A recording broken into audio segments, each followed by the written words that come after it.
আপনার একটা আলোচনা থেকে আমার জীবন পরিবর্তন হয়ে গেছে। আমি বললাম কি? আমি বলছি কোনো ভালো কাজ শুরু করছে। উনি বলেন না ভাই, কাহিনী ভিন্ন। কাহিনী হলো আমার এমন এক রোগ হয়েছে, এই রোগের জন্য দেশের সকল ট্রিটমেন্ট তো আমি নিলামই, দেশের বাইরেও বহু ট্রিটমেন্ট করেছি, কিন্তু কোনোভাবে আমার রোগ ভালো হয় নাই এবং আমার ট্রিটমেন্ট হয় নাই। আমি জীবনের আশা ছেড়ে দিছি।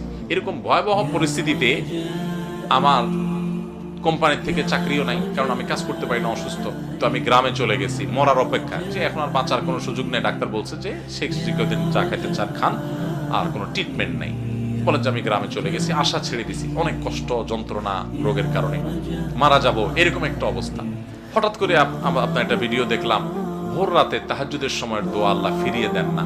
তখন আল্লাহর কাছে চাওয়া শুরু করলাম, প্রতিদিন ভোর রাতে উঠে কান্নাকাটি, দোয়া, মোনাজাত, খুব চোখের পানি ফেলা। আল্লাহ সবাই যেটা পারে না তুমি সেটা পারো, দোয়া করতে শুরু করলাম। উনি বলেন হঠাৎ করে একদিন তাহাজ্জুদের সময় উঠে খুব দোয়া কান্নাকাটি করলাম, খুব সিজদা করলাম, খুব চোখের পানি ফেললাম আল্লাহর কাছে, চিৎকার করে বাচ্চা পোলার মতো কাঁদলাম।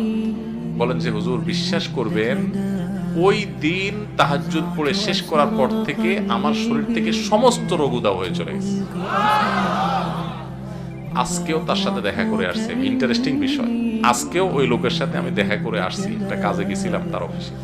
আজকেও ওই ভাইটা আমাকে বললেন যে ভাই, এরপর আমি শুধু সুস্থ হয়েছি তা না, আমি আমার কোম্পানিতে আবার ফিরে আসছি।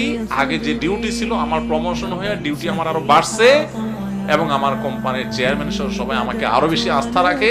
ওনার সামনে থাকা পিয়ন অন্যান্য লোকদেরকে আমার সামনে ডেকে বলতেছে, এই তোমরা বলো আমি আগে যে বদমেজাজি দেখাইতাম, আছাড় বিচার করতাম, রাগ জাহির করতাম, আমার এগুলো আছে এখন?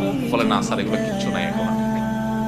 শুধু সুস্থ হয়েছে না, আজীবন আমূল পরিবর্তন হয়ে গেছে। ভাইরা আমার, এই ভোর রাতের দোয়া বড় গুরুত্বপূর্ণ। রমজানে কিন্তু সেই সুযোগটা আসে, এই জন্য সাহারি করতে উঠলে একটু দোয়া করবে। ঠিক আছে তো ইনশাআল্লাহ?